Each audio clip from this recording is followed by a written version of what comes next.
রোজাদার বোনদেরকে, মুসলিম বোনদেরকে তার রোজা ভেঙে তারপর তাকে ধর্ষণ করেছে। এই আলেপুদ্দিনের উপযুক্ত শাস্তি একমাত্র ফাঁসি, তাকে ফাঁসি দিতেই হবে। এবং যদি এই সরকার এই আইন যদি বাস্তবায়ন না করে তাহলে তার উপযুক্ত শাস্তি কি সেটা তাওহীদি জনতা নির্ধারণ করবে ইনশাআল্লাহ।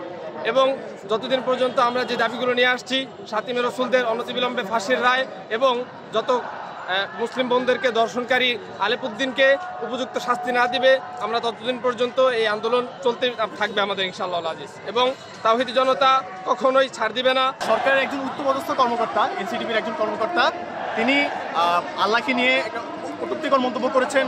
এর পাশাপাশি কবি গালিব যে আছে সে হচ্ছে রাসূলকে নিয়ে কটূক্তিকর মন্তব্য করেছে। কিন্তু এই দিক থেকে সরকারের পক্ষ থেকে আমরা কোনো পদক্ষেপ দেখতে পাচ্ছি না। তারা হচ্ছে নিজ পদে বহাল আছে, এখনও তারা বহাল তবিয়তে তাদের পদে টিকে আছে এবং সরকারের সাথে কাজ করে যাচ্ছে।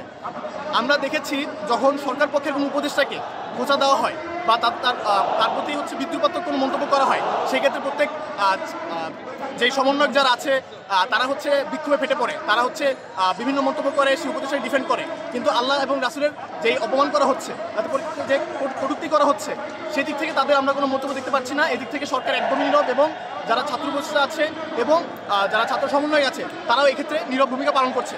এই জন্য আমরা ইমানের দাবি থেকে, আমরা আমাদের আল্লাহ এবং তার রাসূলের প্রতি ভালোবাসা থেকে আমরা রাস্তায় নেমে এসেছি শাতিমদের এবং আল্লাহ যে কটূক্তিকারী তাদের বিচারের দাবিতে। আমরা যে শাতিমের বিরুদ্ধে আজকে আমরা মাঠে নেমেছি, সে শাতিমের নাম, সে তার নিজের নামকে বিকৃত করে নাম রেখেছে রাখাল সাহা। তো এমন একজন শাতিম, সে আমার নবী মুহাম্মদ সাল্লাল্লাহু আলাইহি ওয়াসাল্লামের মতো ফুলের মতো পবিত্র যার চরিত্র, তার চরিত্রের উপর আঘাত আনবে, মহান আল্লাহ তাআলার সামনে কটূক্তি করবে। এমন শাতিমের জায়গা আমরা তাওহীদি জনতা, অর্থাৎ এই দেশের মুসলমান আপামর জনসাধারণ, ছাত্র জনতা সকলেই আমরা তাকে এ জমিনে এক মুহূর্তের জন্য থাকতে দিতে আমরা রাজি না। এই শাতিমের সর্বোচ্চ শাস্তি আমরা মৃত্যুদণ্ডই আমরা দাবি করছি।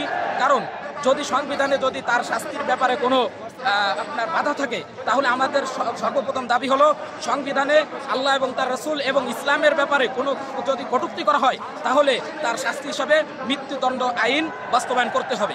আমাদের কিছু সুশীল সমাজের মধ্য থেকে আবারও শাতিমদেরকে প্রশ্রয় দেওয়ার জন্য বলা হচ্ছে এবং কিছু মানুষ এখনও আবারও মাথাচাড়া দিয়ে উঠতেছে। রাসূল সাল্লাল্লাহু আলাইহি ওয়াসাল্লামকে প্রকাশ্যে গালিগালাজ করা হচ্ছে, অথচ আমরা কোনো রাজনৈতিক দলের কোনো স্টেটমেন্ট পাচ্ছি না। আমরা কথিত যে ইসলামী দলগুলো আছে তাদেরকে আজকে আমরা দেখলাম বাইতুল মোকাররমে তাওহীদি জনতার সাথে পাল্টাপাল্টি তারা কর্মসূচি দিল। ইসলামী আন্দোলন বাইতুল মোকাররমের সামনে থেকে পাল্টাপাল্টি কর্মসূচি দিয়েছে। জামাত ইসলামী তাদের এক বন্দির মুক্তির জন্য কর্মসূচি দিয়েছে, অথচ আল্লাহ রাসূল সাল্লাল্লাহু আলাইহি ওয়াসাল্লামকে গালি দেওয়া হচ্ছে, এটা নিয়ে তাদের কোনো মাথা ব্যথা নাই। তারা আমাদের তাওহীদি জনতার সাথে পাল্টাপাল্টি তারা কর্মসূচি দিচ্ছে, এ পর্যন্ত তারা একটা স্টেটমেন্ট দিল না এই আল্লাহ রাসূল সাল্লাল্লাহু আলাইহি ওয়াসাল্লামকে গালি দেয় এই ইস্যুকে কেন্দ্র করে। আমরা দাবি করি যে তারা যাতে তাদের ইসলামী এই নামটা তারা অবিলম্বে তারা এটা ছেড়ে ফেলে এবং তারা যে একটা সেকুলার দল, তারা যে গণতান্ত্রিক দল এবং গণতন্ত্রের সাথে যে ইসলামের কোনো সম্পর্ক নাই, এটা তারা এই উম্মাকে এই ধোকাটা তারা না দিক এবং তারা তাদের ইসলামী ট্যাগটা অবিলম্বে সরাই ফেলুক। এরকম আলেপুদ্দিনের মতো আরও অনেক অসংখ্য সদস্য আছে যাদের অবিলম্বে সরকারের উচিত তদন্ত কমিটি গঠন করে তাদেরকে তদন্ত করে তাদের বিচারের আওতায় আনা।